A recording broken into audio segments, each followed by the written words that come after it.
네, 안녕하세요. 이원재입니다. 윤석열 씨의 구속영장 실질 심사가 진행되고 있습니다. 결과가 언제 나올지 기다리면서 내란 수계 아웃 감옥으로 직진 끝장 뉴스 특집 이어가 보도록 하겠습니다. 앞서 신유진 변호사, 전예현 민주연구원 부원장 계속 함께 계시고요. 그리고 임세은 전 네. 청와대 부대변인님 예. 모셨고요. 박영식 시사 에디터님 모셨습니다. 안녕하세요. 예, 어서 오세요. 안녕하세요. 두 분 주인 같네요. 주인, 객 새로 오셔서 손님 맞이. 약간 맞죠. 자, 지금부터 100분 토론 시작하겠습니다. 네. 이래야 될 것 같은 분위기인데, 아이고 지금 철님이 네. 백령도 근처 무인도에 내란범 전용 수용소를 만들어야 하고 비공식 고문도 가능한 관타나모 수용소를 만들어야 고문은 네 아니 민주국가니까 그건 하지 않도록 하고 위치는 잘 감안을 해주시면 좋겠습니다. 네, 이렇게 말씀해주실 정도로 지금 우리 국민들이 분노하고 있습니다. 네. 과연 오늘 밤 안에 제대로 된 우리가 올바르다고 생각하는 결론이 나올지 좀 긴장되는 상황인데요. 그래도 좀 마음이 체포 당시 그때보다는 훨씬 좋지 않나요? 저는 그 당시에 이제 한남동에 겨울에 매일 나가면서 막 밤 12시까지 있다가 집에 오고 했는데, 왜냐면 거기 막 처리하를 하고 막 그래가지고 뭐 먼저 일어나기가 되게 미안하더라고요. 그래가지고 그리고 하여간 그러면서 매일 밤 그런 식으로 이제 한남동을 지키던 그 마음과 지금은 너무 다릅니다. 사실 지금 그렇지. 고요해요. 고요합니다. 그리고 사실 영장이 기각될 거라는 의심을 저는 초도하지 않기 때문에 더 마음 편한 걸 수도 있고요. 네, 저는 고요합니다. 그래도 구속이 취소될 거라는 생각도 그건 전혀 못했죠. 하지 않았었잖아요. 그건 못했죠. 취소했었잖아요. 이제 그때. 구속 취소 얘기를 해주시니까 떠오르는 건 이 넉 달간 내란 수계가 거리를 활보할 수 있었던 가장 큰 배경에는 사법부가 있었고 직위원이라는 인물의 아주 희한한 창조적인 판결이 있었기 때문에 지금 이제 이 날을 또 우리가 맞이하고 있는 거잖아요. 어찌 보면 되게 슬픈 거죠. 그래서 사법부가 저 방송이 부적합하지만 사법부가 스스로 싼 똥을 오늘 이제 치우는 날이 될 거라고 저는 생각을 하고, 물론 직위원이라는 판사가 싼 똥을 지금 남세진 판사가 치우는 거는 뭐 어울리진 않습니다만은 어쨌든 같은 사법부의 일원이지 않겠습니까? 국민들이 상식적으로 받아들이기 힘든 판결을 했었고, 게다가 오늘 뭐 이제 구속영장을 발부하는 사유는 저희가 뭐 새벽이나 늦은 시간에 알게 되겠습니다만은 다른 어떤 것보다 상식적으로 형평성에 맞지 않다라는 부분이 가장 크게 작용할 거라고 봐요. 주범이 윤석열인데 공범들은 다 구속돼 있는 마당에 윤석열만 풀어주는 거는 이건 어느 나라 어느 국가의 상식에도 맞지 않는 일입니다. 이제 그런 상식을 바로 세우는 날이기 때문에 남세진 판사님이 이제 하실 결정이라는 게 뭐 대단한 법리적인 결정에 따른 것이 아니고요, 상식적인 판결이라고 저는 봅니다. 지금 영장 발부 여부를 결정하는 남세진 판사 어떤 네. 분이세요? 남세진 판사는 사법연수원 33기고요.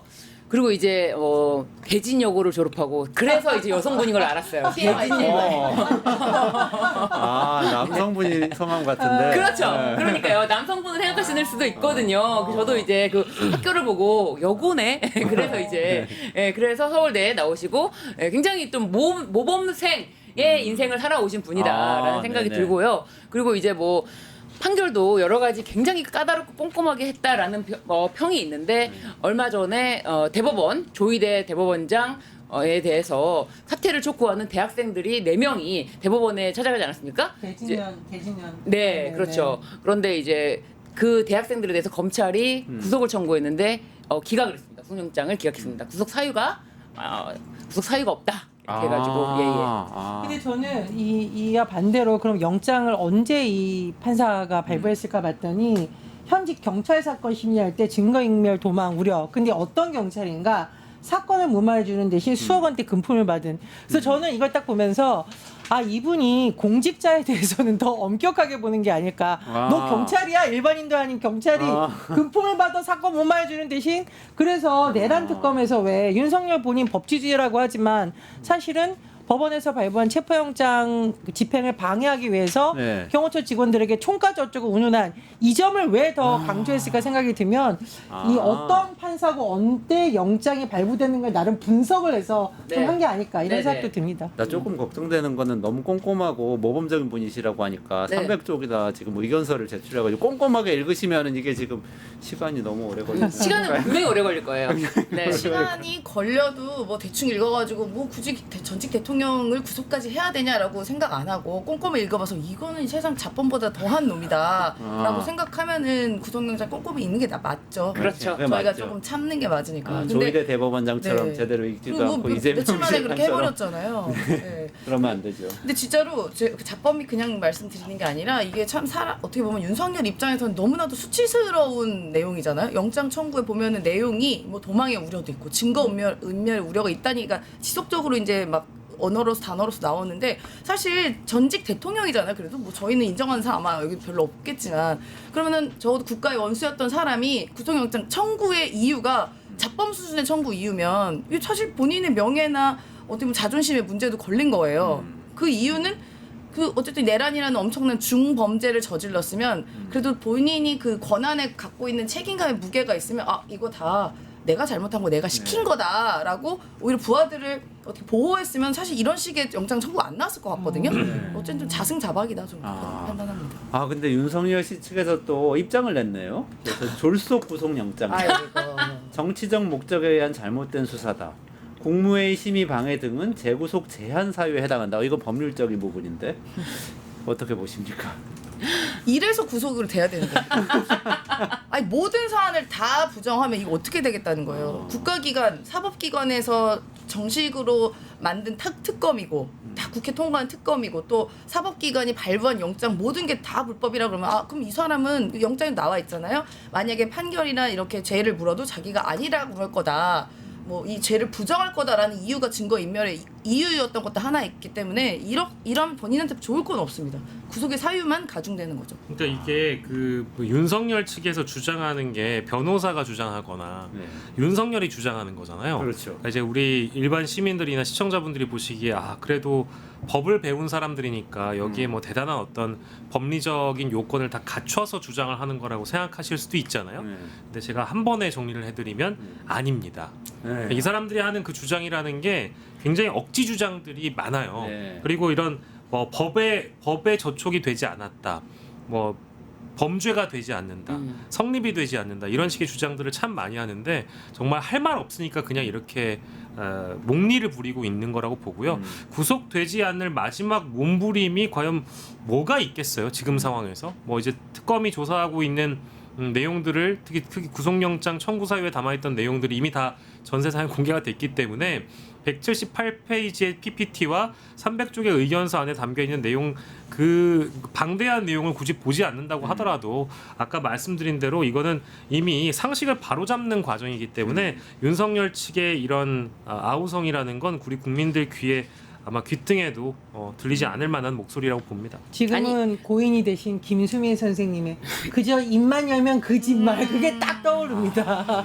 윤석열 측 옛날에 뭐라 그랬냐면은요 체포영장 그 집행 방해한 거 아니라고 했을 때 제가 정확하게 기억이 나는 건 뭐냐면 윤석열 측이 마차 없이 대응할 것을 강조했고 총기 사용도 지시한 적이 없다. 네. 이거 자체가 거짓말인 게 이번에 지금 다 드러나고 있는 네, 거예요. 그래서 네, 네. 진짜 윤석열 측 입만 열면 거짓말. 아 사실 이거 우리 되게 앵커님이 잘하실 것 같은데 네? 입만 열면 거짓말. 아 그건 이제 김수미 김수미 입벌구죠. 김수미. 입벌고. 네. 아왜 김수민 선생님이 그저 입만 열면 거짓말 뭐. 네. 아이고 입만 열면 거짓말이 자동으로 나와 이거. 아니 제가 하는 거보다 훨씬 더 잘하시니까 성대모사를 이게 잘하시니까. 영화에 나온 건데 네, 그 맞습니다. 아들을 타박하면서 타박을 하는데 아들이 자꾸 거짓말을 하는 거예요. 네. 으이그 입만 열면 거짓말이 자동으로 나와 이게. 약간의 욕설이 김수민 네. 선생님 있습니다. 아. 그 변호인 측에서 말했다는 재구속 사유가 되지 않는다라고 하는데 네네네네. 재구속에 대해서는 형사소송법 208조에 규정되어 있습니다. 네. 재구속에 제한 검사 또는 사법경찰관에 의해서 구속되었다가 석방된 자는 다른 중요한 증거를 발견되는 경우를 제외하고는 동일한 범죄 사실에 대하여 재차 구속하지 못한다예요. 지금 동일한 범죄 사실로 구속하려는 겁니까? 아니잖아요. 첫 번째 내란이었어요. 네. 바보입니까? 아니 글씨 못 읽습니까? 동일한 범죄 사유로 구속하려는 거 아니잖아요. 네. 이렇습니다. 글씨 잘 안 읽긴 한데요. 옛날 검찰 때도 이렇게 막 그 보고서나 수사서를 갖다 줘. 아이 뭐 됐어 뭐 이랬다고 하는 전원이 있습니다. 네, 그러니까요. 이게 뭐 마치 변호인이 얘기했는데 이거 법률적인 거 재구속 제한이 뭐가 있나? 동일한 범죄 사실로도요 재구속할 수가 있습니다. 다른 중요한 증거를 발견한 경우에는 네. 그런데 이 사건은 동일한 범죄 사실로 구속하는 것도 아니고요. 네. 그리고 그 당시에 수사되지 못했던 많은 증거들이 지금 나오고 있고요. 김성훈도 지금 수술 보고 있어요. 지금 경호 쪽 간부들 말이 다 맞다. 기억이 정확할 것이다. 이렇게 말하고 있어요. 다른 중요한 진술 증거들이 얼마나 많이 나왔습니까? 개똥 같은 소리입니다. 오늘 똥이 많이 오늘 듣자. 뭐그 단어가 예전 얘기 하나만 해도 될까요? 예전에 계엄군도 질서 유지를 위해서였고 뭐 시민들을 보호하기 위하다는 취재를 했는데 이 거짓말을 한 번에 깨버린 거 어디가 있냐? 뉴스토마토에서 했습니다. 맞아요. 그 기자를 타이로 포박하는 네, 케이블 타이로 막 그 얘기를 뉴스토마토에 출연했으니까 딱 떠오릅니다. 다른 방송에서도 많이 해주세요. 뉴스토마토 특정. 네. 그 기자분하고 제가 지난번에 한잔 하면서 얘기를 아. 나눴는데 그때 정말 트라우마가 생겼대요. 맞아요, 그때 맞아요. 상황은 정말 심각한 상황이었고, 네, 화면에 보이는 저 장면입니다. 맞아. 저것도 공포스러웠을 것 같아. 저거를 몇 달 동안 국회에서 저 CCTV 영상을 안 줘가지고 뉴스토마토에서 달라고 맞아. 해서 온갖 사실은 저거 온갖 고소장- 여러 가지 압박을 통해서 고소장 제출한 받은 거예요. 이후야 받았다고 네, 하는 걸 맞아요. 알고 있어요. 아니 저렇게 총든 저기 완전 무장을 한 군인이 둘러싸여가지고 약간 조인트도 까고 그렇죠. 소위 말하면 케이블 타이로 다 묶어가지고 포박하고. 했다는 것도 얼마나 무서웠을까요? 저거 밤마다 트라우마 생겨서 잠 못 잘 것 같아요. 그렇죠. 뉴스토마토가 희대의 특종을 한 거죠. 그렇죠. 뉴스토마토가 특종 많이 했죠. 사실 명태균 네 관련해서도 사실 계엄을 시작을 발동 건 게 전 뉴스토마토였다고 봐요. 뉴스토마토 명태균 찬양. 예. 네. 발동 계엄 발동 아니, 계엄을 발동시켰던 원인이 그러니까. 특종 네. 특종. 네. 뉴스토마토 특종 때문에 그러니까 계엄을 했는데 급하게 성급하게 막 하면서 네. 이렇게 되면서 이제 딱 정권 교체. 계엄을 언젠가 하려고 준비하고 있었는데 그렇죠. 갑자기 급해져가지고 계엄을 하려고 그날 했었어요. 하는 바람에 네. 그리고 저기 뻗치기 하고 있는 김태형 기자가 또 특종 기자로 유명한 분이죠. 그렇죠, 예. 맞아요. 네. 제가 개인적인 하게 네. 되니까. 지금 이 스타 기자 김태형 기자는 11시에 전화 연결이 예정. 아. 여러분들 11시까지 계셔야 됩니다. 김태형 11시에 기자는 제가 호랑이 영상 같은 안 나오면. 기자다라고 하는데 윤석열 딱 걸렸다. 김태형한테. 근데 이제 오늘 그 저희 스튜디오나 방송 전반적인 분위기를 보더라도 네. 지난 구속영장 그 실질 심사보다 훨씬 더 분위기가 도파민이 도는 그럼요. 네, 오늘은 반드시 그럼요. 보낸다. 예, 이게 이런 반드시 이렇게 굉장히 그 뭔가 이렇게 그 즐겁게 예. 이 승리하는 마음으로 내란 수계를 재구속시킨다라는 분위기가 뭐랄까 보시는 분들한테 많이 위안이 좀 될 것 같아요. 왜냐하면 맞습니다. 여러 번 이제 사법부의 이런 말도 안 되는 결정들을 보면서 오늘까지도 이거 사법부를 믿어도 되는가? 혹시나 진짜 만에 하나 또 기각 나오면 어떡하지? 이제 이런 걱정을 하시는 분들의 마음도 전 존중하고 이해를 하거든요. 그거 왜 그렇겠냐 이거예요. 근데 다만 특검 출범 이후에 내용들이 많이 보강이 됐고 조은석 특검에서 기대 이상으로 속도전을 또 보여줬고 또 여론전과 법리 구성까지 다 탄탄하게 만들어냈기 때문에 이 결국 그 종점은 내란 수비의 구속이라는 거를 많은 분들이 다 어느 정도 공감하시기 때문에 이런 밝은 분위기의 방송이 가능하지 않겠나 이런 생각이 듭니다. 그럼요. 네. 아니 뭐 윤석열 변호인 또 말해보라고 하세요. 제가 바로 그냥 바로. 개똥 같은 소리네. 바로 반박을 해드릴게요. 법조문으로 반박해드릴게요. 실시간으로. 아니 법적으로. 그리고 이제 구속이 돼야 외환 부분에 대해서도 속도가 붙을 거 아닙니까? 그렇죠. 그러니까 이게 구속이라는 게 단순히 인신을 어떤 이렇게 가둔다의 의미를 넘어서 정말 밝혀져야 되는 부분에 대해서 수사에 탄력이 붙을 것이다. 사실 그런 기대감이 있기 때문에 네. 부디 구속돼야 된다. 그리고 그렇죠. 구속될 것이다라고 예측을 하는 거죠. 그리고 이게 의견서에 보니까 새로운 증거들을 굉장히 많이 담은 것 같아요. 그래서 예를 들면은 경찰하고 공수처가 체포영장 집행 당시에 체증했던 영상 자료를 굉장히 네. 많이 담고 있고 특히 경호관이 공수처 검사하고 경찰 밀치고 심지어 멱살을 잡아서 흔드는 장면 그렇죠. 뭐 이런 것들이 들어있다고 하고 또 이제 2분 국무회의 있잖아요.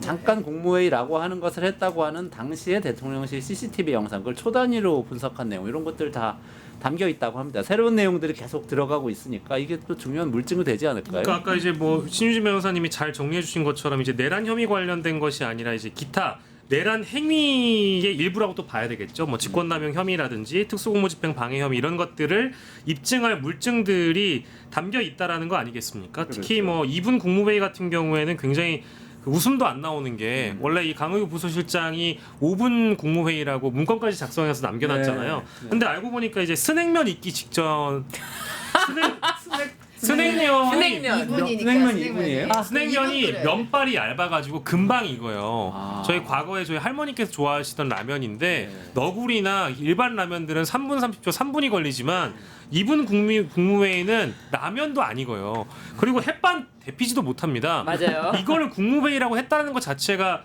정말 이건 희대의 코미디고 블랙 코미디거든요. 그렇죠. 나라의 격을 떨어뜨리는 아주 부끄러운 일입니다. 근데 이런 일이 왜 벌어졌겠어요? 윤석열이 자기 성질대로 자기가 그냥 밀고 나가는 대로 비상경을 선포해야 됐기 때문에 국무위원들의 의견권을 방해했기 때문에 이런 일이 벌어진 거거든요. 이거 범죄입니다. 네. 이거 범죄이기 때문에 이런 증거들이 다 제출이 됐다라고 하면 당연히 이거 유죄 입증이 가능한 일이어서 이런 혐의를 부인한다. 아까 뭐라고 했죠? 국무회의 그 심의 방해가 재구속 제한 사유에 해당한다. 이런 개똥 같은 소리를 지금 하고 있잖아요. 혐의를 부인하는 것도 구속의 사유가 된다라는 걸 윤석열이 모르지 않을 겁니다. 네. 근데 그 아까 이분 아까 얘기하셨는데 사실 윤석열은 그런 식으로 졸속으로 한 것들이 많습니다. 기억하시면 외교 현장에 가서도 그 바이든과 정상회담 46초 했었잖아요.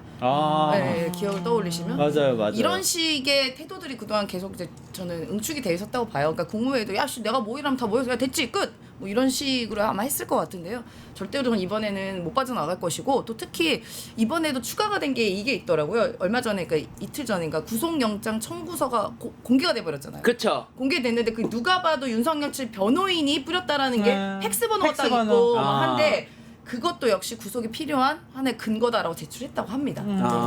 구속영장 유출. 유출, 의도적 유출. 굉장히 사실은 이게 저는 좀 놀랐어요. 왜냐하면 이게 구속영장에 기재된 내용들이 공개가 되면서 굉장히 특검에게 유리한 분위기가 오히려 여론이 네, 형성되고 네. 있었거든요. 그렇죠. 네, 네. 그래서 오 특검이 일 잘하네라고 네. 생각을 하고 있었는데 갑자기 특검이 변호인들 이런 식으로 하면 가만 안 둬. 구속영장 공개했어.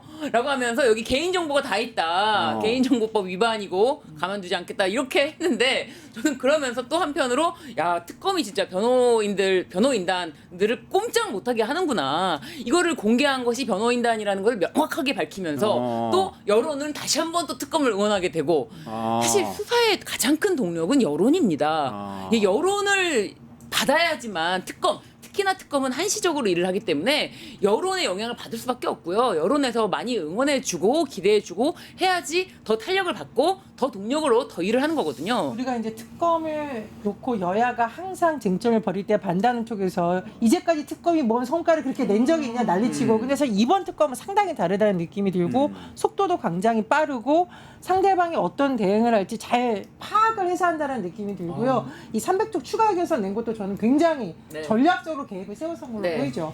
아니 그렇게 제가 보입니다. 법조인들한테 들어보니까 조은석 특검이 네. 원래 그렇게 머리가 좋아가지고 특히 언론을 잘 활용을 하는 아, 드리블을 잘하신대요. 그 속된 말로 그 동네 말로는 이렇게 공을 가지고 이리저리 몰면서 사건의 골을 향해서 달려가는 그런 모습이라서 뭐 그게 근데 좋은 점일 수도 있고 나쁜 점일 수도 있어요 검사로서는. 근데 그런 걸 잘해서 사실 그런 얘기를 들어서 그 보도 보자마자 아 특검이 흘리면서 여론을 만들어 가는구나라고 생각했는데 사실 너무 놀랐어요. 그러니까요. 변호인이 그걸 예. 그러니까 그게 이제 그 내란 속의 윤석열이 사람을 보는 눈이 사실 까막 눈이고 똥이라는 건 우리가 다 알고 있잖아요. 오늘 너무 재밌네요. 유난히 자꾸 네. 이제 죄송합니다. 이 혹시나 지금 시간에 야식을 드시는 분들도 계실 텐데 아무튼 뭐 보는 관점이나 시각 자체가 남다르잖아요. 일반적이질 않잖아요.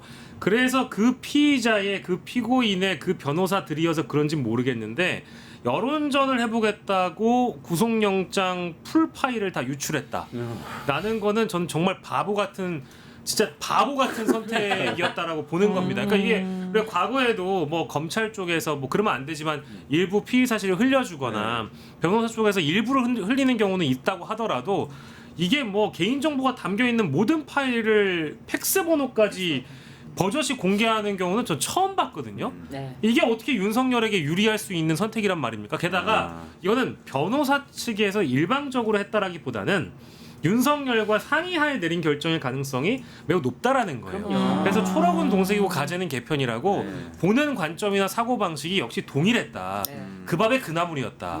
그러니까 구속당하는 겁니다. 네. 오늘 윤석열 씨 쪽에서 영장실질심사에 참석했던 변호사들은 최지우, 송진호, 최명성, 배보윤, 유정화, 김홍일, 김계리 변호사. 김계리 아. 보이네요. 이렇게 읽으면 김계리님. 이분 중에 누군가 윤석열 씨와 호흡을 맞춰서 그런 그 X 같은 일을 한 조은석 것 같아요. 특검이 그러니까 다들 기억은 하시겠지만 사실 유병호의 감사원이 있을 때도 굉장히 문제 제기를 많이 했던 분이거든요. 그래서 저는 그런 부분에 있어서 상당히 윤석열과 윤석열 측 사람들이 어떻게 조잡한 방식, 자기들은 굉장히 법 전문가라고 하지만 권력기관을 부려가지고 했는지를 잘 파악하고 있었다라는 생각이 들고요.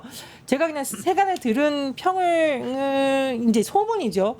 이 조은석 특검만큼 윤석열을 잘 아는 사람이 없다라는 평이 있었다고 해요. 왜냐하면 뭐 보니까 과거에도 뭐 두 사람이 같이 뭐 검찰총장 후보군이었다 뭐 이런 말도 떠들고 있고 하는데 어쨌든 제가 보기에는 윤석열의 버클라지 수법을 이미 다 파악을 해서 이번에 굉장히 잘 대응했다는 점에서는 굉장히 보수 언론에서도 높은 점수를 주고 있는 걸로 보입니다.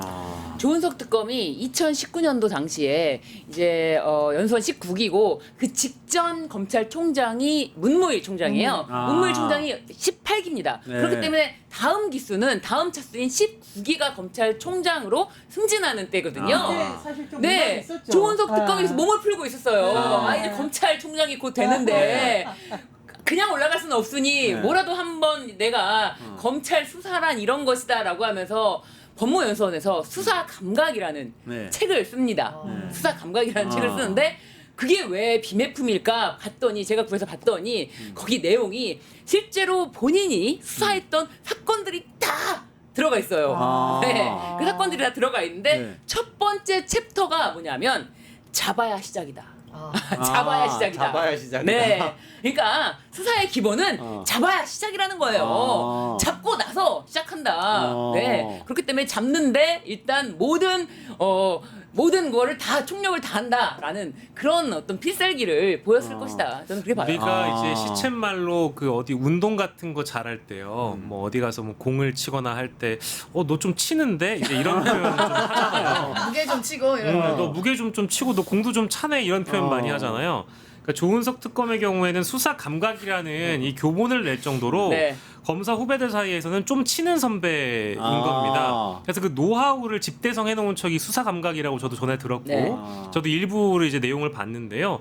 사실 그 피의자나 이런 상대방이 보기에는 굉장히 무서운 수사, 이른바 뭐 토끼몰이라는 표현이 좀 그렇고 뭐 멧돼지몰이라고 해야 될까요? 네. 이제 그런 몰이를 하는 관점에서는 굉장히 뛰어난 감각이 있는 분이어서 어찌 보면은 저희가 조금 초반에 걱정을 했잖아요. 아니 조은석 특검이라는 사람이 내란 특검에 지명되고 임명되는 것이 맞느냐라는 일부의 의심이 사실 기우에 불과할 정도로 지금 뭐 법리적으로 또 그 여론전까지 함께 너무 잘 벌이는 모습을 보면서 앞으로도 큰 걱정을 안 해도 된다라는 생각이 좀 저 개인적으로 좀 들었고요. 그리고 아까 우리가 변호사 이름 언급을 하는 과정에 우리 앵커님께서 말씀해주신 최지우라는 인물이 나오는데 최지우라는 사람이 김건희의 전담 변호사예요. 그렇구나. 전담 변호사인데 윤석열 쪽에도 이제 마크맨으로 동일하게 이제 들어가 네네네. 있는 거죠. 근데 이 이유는 아마도 전반적인 이 3 특검이 다 지금 공조를 하고 있기 때문에 네. 이 특검 수사의 방향이나 이런 기류를 어느 정도 좀 알아야 나중에 또 김건희에 대한 변호도 가능하고 네네네. 또 김건희 특검뿐만 아니라 최혜병 특검과 관련된 것도 변호가 가능하기 때문에 이 안에 들어가 있는 것 같고요. 사실 최지우 씨의 경우에는 대통령실에서도 있었잖아요. 행정관 출신 그 네, 최지우입니까? 네, 맞아요. 그래서 이분은 저는 사실 굉장히 요주의 인물이라고 저는 보고 있는데 네. 윤석열이 문제가 아니고 사실은 이 내란부터 시작해서 모든 저는 3 특검 자체가 다 풀 네임이 김건희 특검이라고 보고 있거든요. 네. 그러니까 내란에 대해서 윤석열의 머리로는 도무지 할 수 없는 일을 노상원이 보조를 해줬다든지 아니면 김건희가 메이드를 해줬을 가능성도 분명히 있는 거여서 우리가 그 대목도 함께 주시를 해봐야 될 것 같습니다. 그렇게 주시하는 김건희 이 모든 특검 자체가 사실은 김건희가 정점에 있는 것이 아니냐라고 네. 전 국민이 지금 의심을 하고 있습니다. 네. 그런데 사법부에 대해서 문제를 꼭 한 말씀 드릴 수밖에 없는 게 김건희 특검에서 김건희 집사라고 알려져 있는 네. 뭐 사실 김모 씨인데 이름이 다 나왔어요 이미 이름이 다 공개됐어요. 김예성 씨라고. 네. 김건희 집사로 알려져 있는 김예성 씨에 대해서 문제가 얼마나 많은지 뭐 기억을 다 하시겠지만 최은순 씨 잔고 증명서 349억 원 잔고 증명서를 위조해 주면서 최은순 씨는 이걸로 징역을 실제로 갔고 이 김예성 씨도 이걸로 징역형을 받았지만 집행유예를 풀려났어요. 그런데 그러고 나서 이 사람은 승승장구합니다. 예, 뭐 도이치모터스 관련해서 이제 김건희 씨가 그 주가 조작 뭐 연루돼 있다 이런 얘기가 있는데 도이치모터스에서 BMW 차량 다 50대를 제공을 받아서 렌트카 사업을 시작하는데 근데 이 사업체가 정상적인 사업체가 아니라 거의 뭐 이게 손실이 300억 이상이 나고 예, 예. 대표가 완전 엉망인 정말 회생 불가능한 이런 회사를 이때 갑자기 대기업들이 이 회사에 대해서 투자를 하는데 이름만 들어도 알 수 있는 회사들이 다 속속 들어와요. 막 50억, 네. 30억, 막 20억 막 들어오면서 무려 186억 원을 투자를 합니다. 어떻게 이 사람을 보고 투자한 건 아닐 거 아니에요. 그렇죠. 이 회사의 전망 없잖아요. 네. 지금 대표 지금 손익이 지금 손실이 지금 장난이 아닌데 네. 이 회사를 보고 들어왔을 리도 없고 이 사람을 보고 들어왔을 리도 없고 누구를 보고 들어왔을까? 김건희를 보고 들어온 게 아니냐라고 의심할 수밖에 없잖아요. 네. 그런데 또 이 와중에 이 김예성 씨는 자신이 가지고 있던 구주를 파는데 이거를 또 46억을 받고 팝니다. 근데 물론 자신이 갖고 있던 구주라고 하지만 자신과 자신의 부인이 소유하고 있던 법인 명의로 소유하고 있었어요. 네. 그래서 이제 법적으로는 소유는 본인이 직접 했던 건 아니지만 그 법인에서 구주를 46억에 팝니다. 이 집사게이트 이 핵심 인물이 투자받았다는 말씀 해주셨잖아요. 네네네. 당시 자본 잠식 상태라는 네네네네. 거죠. 그러니까 이건 정말 상식적으로 이해할 수 없는. 자본 그것도 잠식 상태에서 180억 원 투자. 받았다. 180억 뭐 이상이라고 지금 알려지고 있는데 300억. 그게 이라고요. 지금 네. 제가 뭐 그 기업의 이름을 다 아는 기업이에요. 다 아는 기업, 투자금은 기관들도 나섰고 이런 문제가 있는 거고 두 번째로 이 사람이 도대체 어떻게 김건희하고 친분을 쌓았다 보니까 서울대학교 경영전문대학원 과정에서 만났다. 네. 뭐 이런 등등입니다. 어쨌든 근데 이 사람이 지금 해외에 가가지고 안 들어오고 있는 상태라는 거죠. 네, 그런데 문제는 제가 사법부의 행태를 지적하는 거는 이 김건희 특검에서 이 관련돼서 이제 영장, 압수수색 영장이에요. 인신에 대한 영장도 아니에요. 압수수색 영장을 청구했더니 김건희 특검의 수사 범위가 아니다라고 하면서 기각을 한 거예요. 기각됐다고요? 네. 그 언제죠? 중앙지법입니다. 서울중앙지법에서. 너무 충격을 받아서 오늘 알려진 거죠? 속본 오늘 알려진 건데요. 정말 기각 시점은 기각 시점은 어제로 어젠가요? 알고 있어요. 네. 기각 시점은. 근데 네. 오늘 문홍주 특검보가 이거에 대해서 브리핑을 했는데요. 네네네. 문홍주 특검보가 판사 출신입니다. 네. 근데 진짜 이게 말이 됩니까? 지금 김건희 특검의 수사 범위가 아니라면서 수사의 근거가 되는 증거를 모으는 압수수색 영장을 기각했다? 이건 있을 수가 없는 일이에요. 그러니까 이제 저도 사법부를 여전히 의심하고 있는 사람으로서 가장 기본적인 수사인 압수수색 영장조차 서울중앙지법이 기각을 했다라는 거는 이제 쉽게 이해하기는 어렵습니다.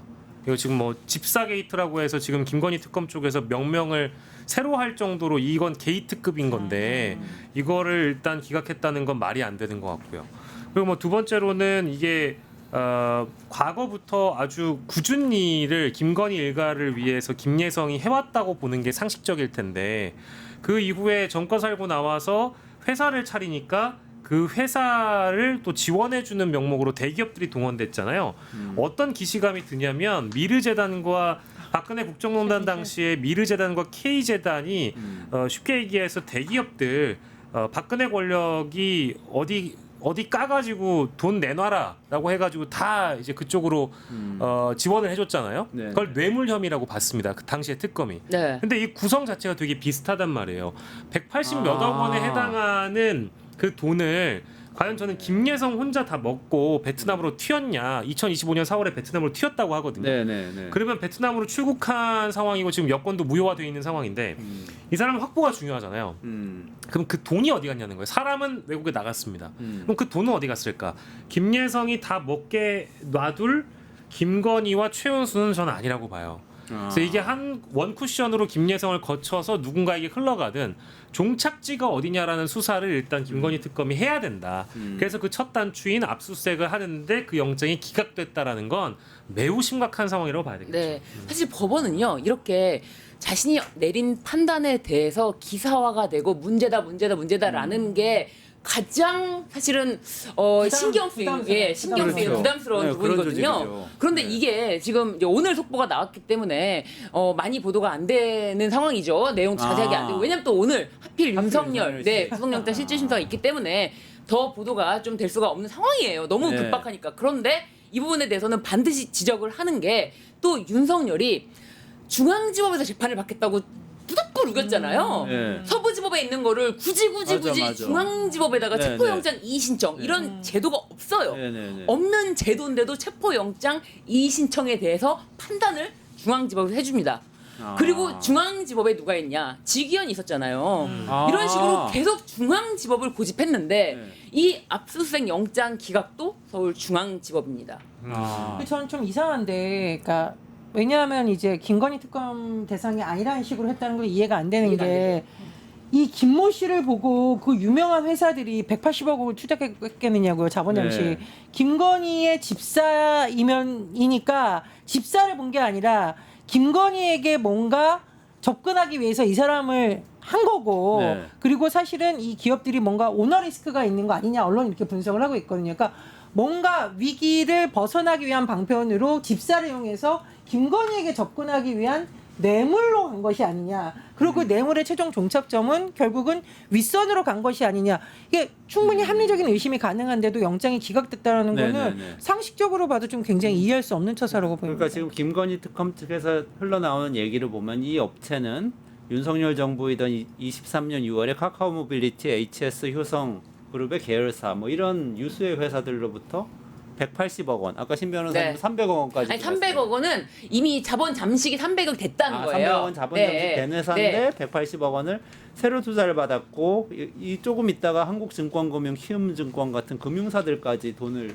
투자를 했다. 네. 뭐 이런 사건인데 그렇기 때문에 이 배우가 김건희 씨가 아니냐는 의심을 하면서 이제 그 집사라고 알려져 있는 김예성 씨에 대해서 압수수색 영장을 청구를 한 건데 이게 기각됐단 말이죠. 그리고 그 김예성 씨는 가족들과 함께 지난 4월달에 이미 해외로 나가서 지금 어디에 있는지 찾을 수 있는. 뭐 베트남에 있던 얘기가 있고요. 베트남 선 예. 있나요? 근데 네. 아마도 이제 이번에 특검에 나와 있는 16가지 혐의 이외에도 김건희 관련된 게 뭐 추가로 나오면 계속 이제 수사의 범위는 넓히기로 했으니까 아마 수사는 진행이 될 겁니다. 압수수색 영장과는 상관없이 진행이 될 거고 오늘도 굉장히 단호하게 이야기를 하더라고요. 특검에서 나와서 얘기하는 게 그 김모 씨에 대한 이야기도 단호하게 얘기하면서 여권도 이제 무효화하겠다라는 네네네네. 얘기는 가서 잡아오겠다는 거겠죠. 네. 의미는요. 그래서 아. 아마도 뭐 구속영장 청구는 아마 또 다른 이유로 다시 청구할 거라는 흐름이 있더라고요. 그래서 다시 한번 지켜볼 건데 아직도 우리가 지금 정권이 바뀐 지 한 달밖에 안 되긴 했지만 뭐 지기현 판사나 조희대 대법관이나 이렇게 봤을 때 이 사법부 개혁의 길이 참으로 어렵다. 아, 맞아요. 이것도 예, 정권이 바뀌었지만 뭐 그렇다 눈치 보라는 얘기는 아니지만요. 이게 너무나도 당연히 김건희 특검에 최측근 집사가 수십억의 이득을 취했는데 이게 범위에 안 들어간다면 어떤 국민이 납득이 됩니까? 그래서 사법부에 대한 개혁도 반드시 필요한 과제다라고 생각이 드네요. 그래서 어떤 측면에서는 굉장히 꾸준히 일을 했다라는 평가를 김건희 내외가 하면 윤석열 내외가 하면 그 사람을 끊임없이 지원해주고 네. 자리를 알선해주고 네. 뭐 돈을 지원해주고 뭐든지 아무튼 지원을 아끼지 않는 인간들인 것 같아요. 부정한 방법으로 말이죠. 뭐 얘기한 거 있잖아요. 김건희 씨가 얘기한 거 있잖아요. 네. 이명숙 기자랑 통화에서도 네. 우리 보수는 뭐 챙겨주는 거 확실하지? 막 이렇게 얘기했잖아요. 그래도 잘 챙겨주는 모르겠는데 정말 잘 챙겨준 것 같아요. 그러니까 대학원의 인연으로 호바나 컨텐츠 감사로도 재직을 했었거든요. 김예성 씨가. 아. 예, 그리고 그 도이치모터스 권오수 회장이 그런 증언도 있어요. 도이치모터스 권오수 회장이 김예성을 누군가한테 소개할 때 김건희 대표의 동생이야, 뭐 아는 동생이야, 뭐 아는 직원이야 이런 식으로 소개해줬던 이력도 있기 때문에 아까 뭐 BMW에서 50대 정도 차량 지원해줬다라는 얘기도 괜히 나온 게 아니잖아요. 그렇죠. 그러니까 이게 지금 반복적으로 저희가 앞으로도 계속 많이 이름을 떠들 테지만 김예성이라는 인물이 김건희 특검에게는 굉장히 핵심적인 인물로 부상했다라고 볼 수밖에 없겠습니다. 그리고 생각해보니까 4월에 해외로 나갔으면 4월에 파면됐잖아요. 네. 언제 하면 파면 되고. 빼돌렸다고 봐야 되겠죠. 빼돌렸다고 그러네요. 정말 빼돌렸다고밖에 볼 수 없는 핵심 거죠. 증거를 빼돌린 거죠. 핵심 증거. 그리고 이게 대기업들이 많이 있고 공적금융기관까지 같이 이제 180억 원을 뭐 수억 원을 지원해 준 거 아니겠습니까? 이거는 김건희냐는 연을 잡고자 기업들이 김건희를 보고 지원해줬다라고 봐야 되기 때문에 이거 이 관련 수사는 뭐 우리가 박근혜 정부 때 탄핵 정부 때도 봤던 내용이라 그 어려운 수사는 아닐 거라고 보는데 인물 확보와 증거 확보가 제일 중요하다고 봐야 되겠죠. 근데 문제는 과연 이 김혜성 씨 한 명만일까가 문제입니다. 지금 드러난 거는 이 사람 하나지만 사실 뭐 그 외에 다른 뭐 누구도 있다는 얘기도 뭐 이렇게 카더라이지만 뭐 들리기도 해서 아마 수사 범위는 김건희 특검의 범위가 아마 제일 넓지 않을까. 네, 이게 지금 제가 경제평론가라서 한 말씀드리면 진짜로 이게 사실이면 한국증권금융이 여기 나오잖아요. 네. 얘가 어떤 회사냐면은 우리 주식 투자할 때 증권회사에 돈 넣잖아요. 우리 증권회사 돈 갖고 있는 게 아니고 한국증권금융에 아. 예탁하거든요. 예탁하는 회사예요. 그 투자자들 돈이 거기 가 있는 회사인데 그 회사가 자본금을 이 부실한 회사에 투자를 했다는 거는 있을 수 없는 일이죠. 그리고 그 우리가 자본 잠식 얘기는 많이 했지만 이 기업이 원래는 IMS라는 기업 전에 무슨 카 이런 비마이카. 비마이카 네. 이런 이름으로 돼 있단 말이에요. 근데 뭐 우리 그 이원장 앵커께서 더 잘 아시겠습니다만은 국내 시장에 있는 렌터카 사업은요. 이미 레드오션이라고 봐도 되고 경쟁이 굉장히 치열한 시장이란 말이에요. 근데 이거를 뭐 김예성 씨가 뭐 얼마나 전문성이 있는지는 잘 모르겠지만 렌터카 사업을 하겠다라고 해서 자본 잠식되고 다 까먹고 앉았는데 이거를 대기업들과 뭐 아까 얘기했던 공적 금융기관이 나서가지고 이걸 도와준다? 이게 말이 안 돼요. 이게 그러니까 말이 안 돼요. 정경유착이라는 게 정말 우리나라에서 많이 사라지는가 싶었잖아요. 네, 한동안 국민들이 그런 기대를 했거든요. 왜냐하면 노무현 정부 이럴 때 법원에 대기업들이 왔다 갔다 하면 가장 두려운 것이 뭐냐면 민주정부가 들어섰으니까 경제사범에 대해서 과거처럼 쉽게 봐주는 것이 아니라 엄벌을 내릴 것이라는 사회적 분위기가 조성이 된 거죠. 근데 윤석열 정부가 들어서다 보니 김건희라는 인물이 있었고 김건희를 통해서 새로운 정경유착이 부활이 된 겁니다. 왜냐?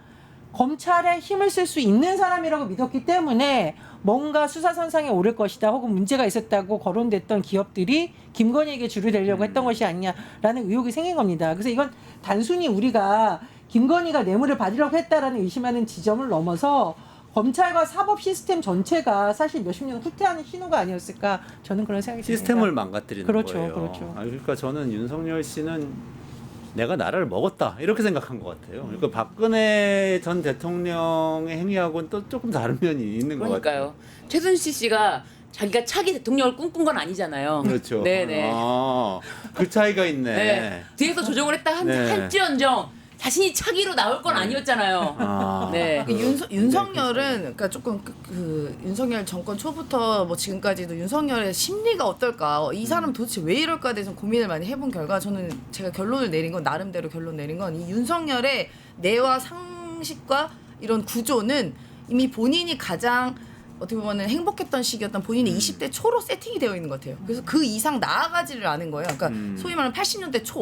80년대 초에 이제 대학생이고 이제 뭐 부모님한테 한 대씩 맞긴 했지만 호수로 그때로 아마 세팅이 돼서 우리나라가 그 이후에 굉장히 발전하고 산업도 발전하고 뭐 정보화 사회가 됐고 민주주의 국가가 된 것에 대한 인식이 아예 없는 거예요. 그래서 그러니까 이제 그 당시에도 일본 제품 좋아하잖아요. 뭐 그때 뭐 일본 전자제품 뭐 코끼리 밥솥이 이제 거기에 머물러 있어서 일본 가면 일본은 대단히 깨끗하고 좋은 나라고 이런 얘기를 하고 있는 것 자체가 그때 머물러 있는 거고 그리고 이렇게 정보화된 사회에서 우리 시민들의 의식이 이렇게 높아진 걸 모르니까 야 내가 뭐 정권 잡았으면 내가 계엄 군인 몇 명 동원해서 용현이랑 몇 명 해서 계엄 때리면 니들이 어쩔 건데 이 사고에 갇혀 버리니까 그 이후에 있는 일을 예측하지 못하는 것 같아요.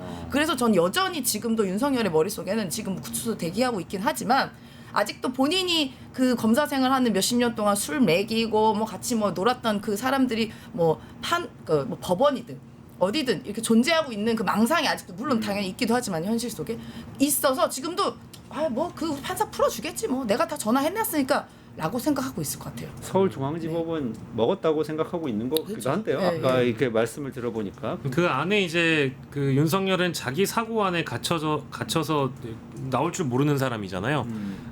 고집도 고집이고요. 근데 저는 뭐 크게 어렵게 설명할 필요는 없는 것 같고요. 저도 요즘 술을 많이 줄이고 있는데 이제 대선 끝난 이후에 술을 많이 줄이고 있는데 아까 그 김예성 씨의 그 렌터카 회사를 우리가 자본 잠식이라고 표현했지만 윤석열은 그냥 뇌가 알코올에 잠식당한 것 같아요. 그래서 도무지 이성적인 판단이 어려운 무인기를 보내놓고 평양에서 발견되니까 박수치고 좋아했다라는 게 어디 제정신인 사람이 할 반응이겠습니까? 그러니까 제가 뭐 제 개인 유튜브에서는 정말 미친 X라고 표현도 많이 하고 제정신이 아니라는 표현으로 순화를 하긴 합니다만은 이거는 대통령이라는 이 사람이 대통령으로 뽑혔다라는 것 자체가 부끄럽고요. 그리고 어떤 분은 이 정도쯤 되면 윤석열이 구치소에 들어가거나 앞으로 이제 미결수에서 기결수 신분이 되면 반성이나 성찰을 하지 않을까라고 얘기를 합니다만은 저는 그런 생물은 아니라고 봐요.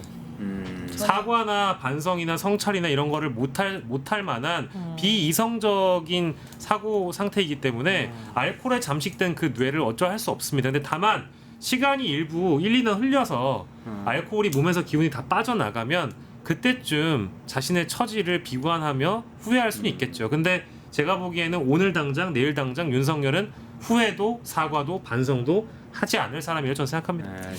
저는 사법부 얘기를 꼭 드리고 싶은 게 사법부 개혁이라는 큰 과제는 사실은 제도적인 개선이 많이 필요하기 때문에 상당 부분 우리 사회에서 논의가 필요한 거지만 윤석열의 구속이라는 것은 이 오늘 또는 내일 새벽에 이뤄질 한 가지 사건으로 인해서 당장 국민들이 사법부가 그래도 어떤 법과 정의의 보루라는 것을 직관적으로 느낄 수 있는 거라는 그렇죠. 거죠. 네네. 지기현 부장판사의 어떤 잘못된 판단으로 인해서 사법부 전체에 불신이 일었다면은 이번에는 소위 원죄라고 부를 수 있는 것을 떨치고 회복할 수 있는 가장 중요한 시점이 저는 오늘 밤 혹은 내일 새벽에 윤석열에 대한 구속영장 발부라고 생각이 듭니다. 꼬피님이 영식님 엄청 반가워 하시는데요. 아이고 예, 감사합니다. 앵커님 어딜 가나 팬들을 몰고 아이고. 다니십니다.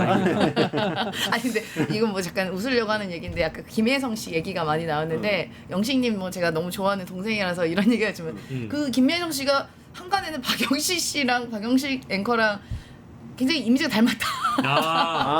이미 모 탐사 보도 채널에서 김예성의 얼굴이 사진을. 공개된 바 있거든요. 그래요? 근데 이 사진을 보고 그 일부 시청자들이 살찐 박영식이다. 살찐 박영식이다. 이런 얘기를 지금 하고 다녀가지고 오늘 사이에 연락을 많이 받았습니다. 예, 김예성을 네가 닮았다더라. 그래서 나랑 아무 관계가 아니다. 그러니까 우리 영식 앵커가 다른 거 뭐 목소리로 뭐 천공이든 안철수도 흉내 잘 내는데 이번에는 얼굴로 흉내를 내는 거 아닌가? 근데 이렇게 좀 두툼하게 있더라고요. 근데 네, 김예성 씨는 찾아보시면 사진이 나옵니다. 네. 사실 박영식 앵커님은 한동훈 그 성대모사도 기가 막히게 하십니다. 감사합니다. 밤도 늦었는데 라방 한번 해볼까요? 네. 뭐 이렇게 돌돌이도 해야 되고. 머리로 난가. 네. 우리 기름장어 얘기 잠깐 해보죠. 기름장어 얘기 기름장어. 다시 돌아가서 아까 네. 얘기하다가 못했는데 한덕수 아까 기름장어? 뭐 법꾸라지와 기름장어 너무 찰진 비유를 전 부원장님께서 해주셨는데요. 사후 계엄 선포문 이거 있잖아요. 네. 사후 계엄 선포. 지금까지는 그래도 한덕수 씨가 뭔가 이제 위헌적인 행동을 많이 하고 막 했지만 뭐 헌법재판소 증언 과정에는 뭐 이런 데서 국무회의가 흠결이 있었다 뭐 중얼중얼하면서 어쨌든 본인한테 유리한 방향으로 이렇게 법적으로 끌어오는 것 같았어요. 그다음에 대선 출마하고 말고 이러면서 막 이상한 행동을 했지만 근데 여기서는 정말 빼도 박도 못한 상황이 된 거 아니에요? 12월 3일에 계엄한 다음에 사후에 계엄 선포문을 작성했는데 여기에 대해서 한덕수 전 총리가 서명을 한 다음에 나중에 논란이 될 것 같으니 없던 일로 하자. 이렇게 얘기했다는 건데 이건 어떻게 생각해야 돼요? 이거 진짜 일국의 국무총리라는 인간이 어떻게 하면 자기가 책임을 좀 빠져나가 볼까, 처벌을 면해 볼까 하고 잔머리를 굴린 정말 희대의 사건이고 저는 이걸 딱 보는 순간 어떤 생각이 들었냐면 한동훈하고 막 사진 찍고 공동정부 어쩌고 했던 거 와, 이거 정말 대국민 사기극 아닙니까? 네. 한동훈도 문제가 있었지만 당시 한덕수는 도대체 뭡니까? 이거를 국민들한테 뻔뻔하게 거짓말하면서 한동훈하고 나란히 손잡고 나서 막 그때 기자회견한 거 기억나십니까? 그러네요. 야, 이건 진짜 욕날까 봐 말을 조심해야 될 것 같아요. 오늘 여러 번 네. 그러시던데요. 정말 굉장히 조심하고 있습니다. 그러니까 한덕수는 생각을 했겠죠. 계엄 자체를 그 당시는 이제 막 계엄 직후니까요. 근데 계엄 해제됐고요. 그러니까 이거를 사후적이라도 정당성을 확보해 두는 것이 자신이 여기서 자유로울까? 왜냐면 절차적 흠결이 있는 사안에 대해서 자기가 사실 개입돼 있잖아요. 자기가 A4 용지 들고 나오는 거 찍혔잖아요. 네. 근데 그걸 알든 모르든 간에 어쨌든 자신이 어떤 일부 행동을 제공을 했는데 그 과정에서 이거 자체가 절차적으로 문제는 없게끔 해두는 것이 자기가 빠져나기가 좋을까? 라고 생각해서 처음에는 사인했어요. 수설했어요. 그런데 생각해보니까 잠깐만. 근데 이거 아무래도 자꾸 내란이라 그러는데 보다 문서가 남아 있어. 네. 내란에 그럼 내가 이거 사인한 거야? 아, 나 내란은 너무 싫다. 아. 그러니까 처음에는 계엄 자체를 계엄으로 받아들이고 절차적 정당성 지키고 그리고 다 우리 해제했잖아. 그러니까 이제 이거 아무 문제 없이 그냥 끝내고 그냥 계속 가면 돼라고 하려고 그랬더니 자꾸 사람들이 막 내란 이러니까 무서워가지고 딱 없던 일로 해줘요. 아니 너무 없어 보이잖아요. 아, 그 거기- 12월 5일에 전화를 걸어서 이 강 실장이 부속실장이 전화 걸어가지고 한 전 총리한테 사후 작성된 계엄 선포문에 서명을 받았다는 거죠. 네. 근데 며칠 뒤에 없던 일로 하자고 다시 한 전 총리가 얘기했다는 거. 이게 선우가 지금 명확하진 않아요. 그거하고 한한 선언 있잖아요. 아까 말씀하신 네, 네. 한덕수 한동훈이 같이 통치하겠다 선언하고 없던 일로 하자가 지금 네. 어디가 앞인지는 정확히 그러니까 모르는 이게 상황. 자신이 나중에 거의 뭐 한밤에 이것도 하나의 작은 쿠데타였는데 그 후보로 국힘당 후보로 기습 접수하지 않습니까? 네. 이런 것도 모두가 자신이 가담됐던 이런 행동들에 대해서 어떻게 하면 법적 처벌을 받지 않을까, 그리고 자신의 자리를 계속 보존할 수 있을까. 그거였던 거야. 그럼요. 그죠? 네. 어떤 면에서 오직 윤석열 씨하고 이익을 향해서만 달려가는 사람. 그 사후 비상계엄 선포문 관련돼서 언급을 잠깐 해주셨는데 뭐 지금 이제 그 영장실질심사가 이제 종료된 상태여가지고 윤석열 측에서 어떤 변론을 했는지 이제 기자들한테 좀 공표가 된 게 있어요. 네. 그 내용을 보니까 비상계엄 선포문을 만든 거에 대해서 이 특검을 지적하면서 변호인 측에서 이렇게 얘기를 했네요. 대통령 부속실에서 사후에 비상계엄 선포문을 만든 것처럼 피의 사실을 공표했습니다. 그런데 부속실장은 비상계엄 선포문이 아니라 표지를 만든 것에 불과하다. 표지? 표지. 표지. 아, 겉표지. 선포문의 겉표지요. 겉표지를 만든 것에 불과하고 그것은 공문서가 아니다. 공문서라는 것은 공무원이 직무에 관하여 적법한 권한을 가지고 만든 서류인데 직무 권한도 없는 공무원, 즉 강의구 부속실장이 표지에 불과한 문건을 만든 게 공문서가 아니며 더더군다나 대통령 기록물도 아니다. 야, 이런 신박한 논리를 신박하다. 점점 주장을 했다면 정말 판사님이 보고 기가 찼겠네요. 왜냐하면 증거 우리가 앞에서 다 얘기를 했잖아요. 네. 근데 이런 지금 변론만 했다라는 겁니다. 그리고 아까 우리가 얘기했던 그 한덕수가 참여했었던 국무회의마저도 그 5분 국무회의가 마치 사실이 아니라는 듯이 그 이전 1시간 반 동안 논의를 했었고 충분히 그 국무위원들이 올 시간을 기다렸고 뭐 그런 정도의 설명만 한 것 같아요. 지금 변론 요지를 보니까요. 이 정도의 변론이라면 정말 그냥 손바닥으로 하늘을 가리는 수준이라 그냥 구속될 것 같은데. 구속 안 되면 이거는 이상할 것 같은데 오히려 지금 이 사안이 맞다고 한다면 이게 공사 구분이 이렇게 여기까지 안 되는 게 좀 너무 신기한데 지금 어쨌든 제1부속실장은 고위공직자예요. 아예 본인의 위치가 고위공무원입니다. 고위공무원. 1급 상당 고위공무원인데 그 공무원이 대통령 관련된 일을 문서를 만드는데 어떻게 그게 그러면 우리가 뭐 찌라시 만드는 거 아니잖아요. 그렇죠. 뭐 그게 공무가 아니면 뭐라고 얘기해야 돼요? 그러니까 여기가 공사 구분 안 된 게 오히려 공적 권한이 전혀 없는 김건희 민간인 사실 대통령 부인이랑 가족의 관계일 뿐이지. 그 김건희가 했던 여러 가지 마포대에 가서 순시하고 뭐 각종 뭐 이런 거 좀 다 결정하는 건 그거는 공무입니까 그러면? 거기에 대해서는 아무런 문제 제기 없이 문제 제기를 하는 쪽에다가 시끄러 임마 이랬던 사람들이 이 1부속실장이랑 고위공직자가 만든 뭐 그 문서에 대해서는 이딴 식으로 반응한다는 게 이게 나라를 운영할 기본조차 안 된 사람들이 여기서 또 드러나는 겁니다. 하나만 더 얘기해도 될까요? 통상적인 국무회의에서는 안건에 대한 제안 설명과 심의 순서로 이뤄지는데 보통 한 개의 안건에 채 1분도 걸리지 않는다는 점을 비교해 볼 때 국무회의가 5분에 불과하다는 것을 가지고 국무위원회 심의권이 침해되었다라고 볼 수 없다. 이런 얘기를 했네요. 그동안 와. 그렇게 한 거예요. 국무회의. 역대 국무회의 중 가장 실질적인 논의가 이루어졌다라는 것을 의도적으로 특검이 무시하고 있다라고 얘기합니다. 그동안 이 이딴 식으로 사람들은 일한 아니, 거지. 근데 그동안 이딴 식으로 일한 거야. CCTV를 분 단위로 해서 2분이라고 얘기를 증거가 있는데 5분마저도 이런 식으로 부인하고 이제는 국무회의가 한 건을 네. 의결하는데 1분 걸린대요. 1분이라. 다른 것도 아닌 계엄을 놓고 2분, 5분 야, 이건 충분했다 말하는 것 정말 자체가 국민들을 우롱하는 딱 거고. 그 수준이라니까요. 윤석열의 수준이 윤석열 변호인의 수준이에요. 일단 이재명 대통령이 4시간 동안 국무회의 했던 것에 대해서 상기를 시켜드리고 얘기를 하고 싶네요. 그리고 이게 표지를 만들었기 때문에 뭐 공문서가 아니다라고 하잖아요. 이 표지가 뭡니까? 이게 대통령의 국법상 행위는 문서로 한다. 그렇죠, 맞아.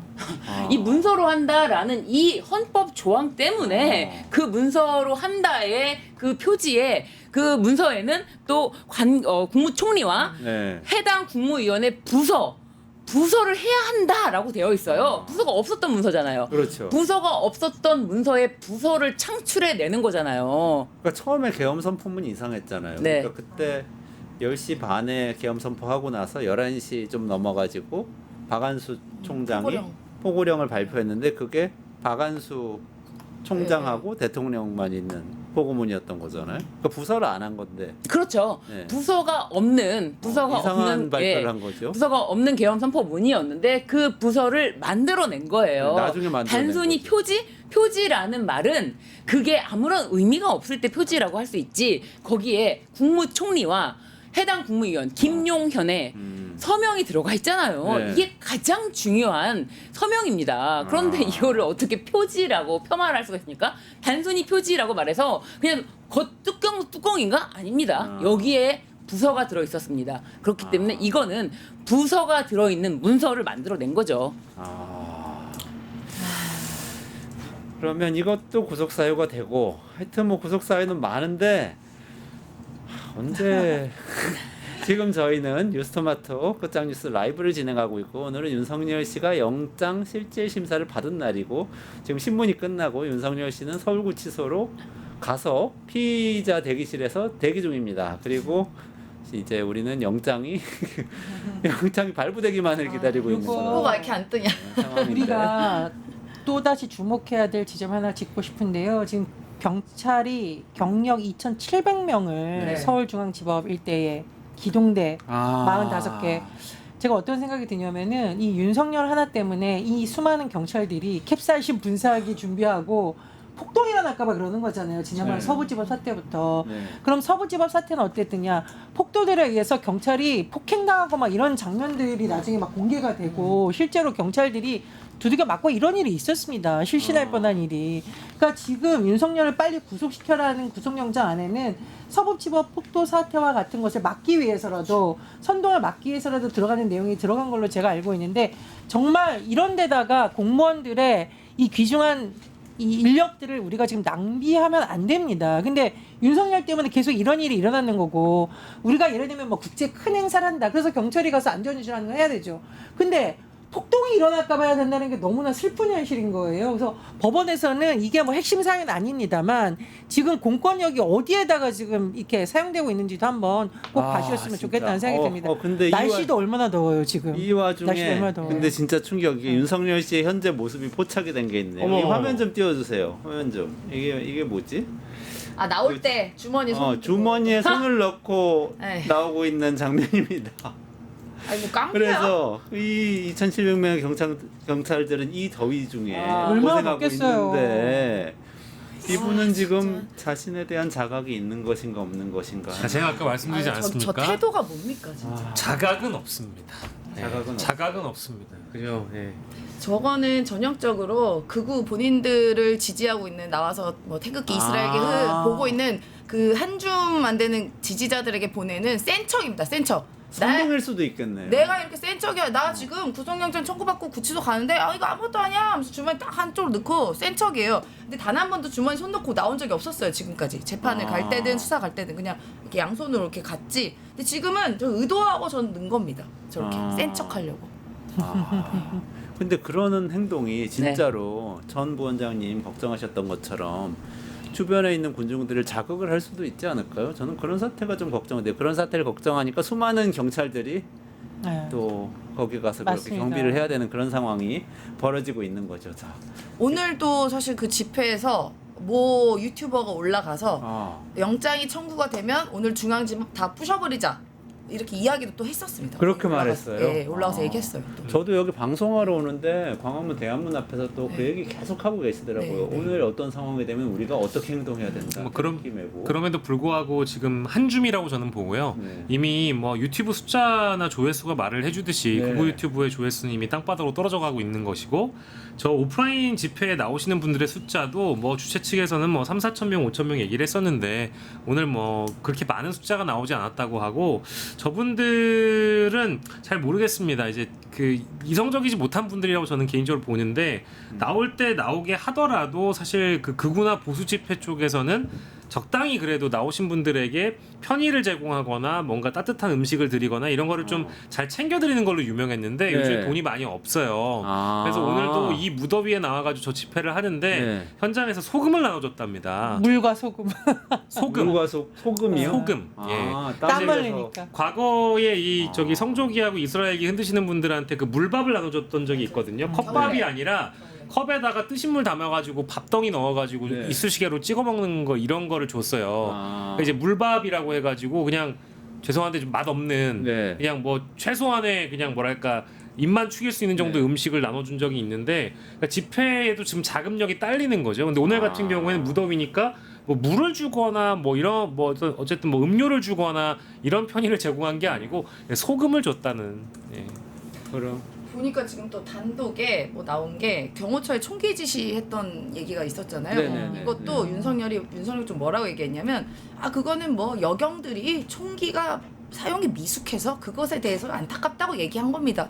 라고 했다고 합니다. 그게 무슨 무슨 말이지? 말인지 이해가 아니, 경찰들은 총 쏘지도 못한다. 아. 보여만 줘도 겁먹을 거다. 그 얘기에 대해서 여경이라는 표현이 들어간 거 보니까 여경들 총기 보고 미숙하다. 예, 그 체포영장을 집행하러 오는 경찰들 중에 여자들이 여자 경찰들이 니들이 갖고 있는 총기를 보면 겁을 먹을 거다 이 얘기였다. 아니 그거 그 얘기요. 아니라 그냥 네. 본인이 일반적인. 경호처에게 지시한 내용이 불법이잖아요. 네. 총 보여줘라 하는 게 그러니까 아 그게 내가 총 지시하는 게 아니라 일반적으로 그냥 여경들이 총기 사용 같은 거 미숙해서 그런 것에 대해서 안타깝다고 난 얘기한 거다. 연결이 잘 안 돼요. 무슨 그렇게 말인지 얘기한 나도 거예요. 지금 연결 이해하기가 너무 어려워. 나는 이해를 했어 머릿속으로. 아니 그 말을 해명하기 위해서 여경들 총기 미숙 보고에 안타깝다고 얘기한 거다? 그래서 안타깝다 얘기해서 내가 그거를 경호처한테 총기 보여주고 막 위협해라라고 지시한 게 아니다. 그냥 내 일반적으로 여자 경찰들이 총기가 미숙하더라 이렇게 얘기를 한 거래요. 말이 안 되는 게요. 윤석열이 했던 말은 야 그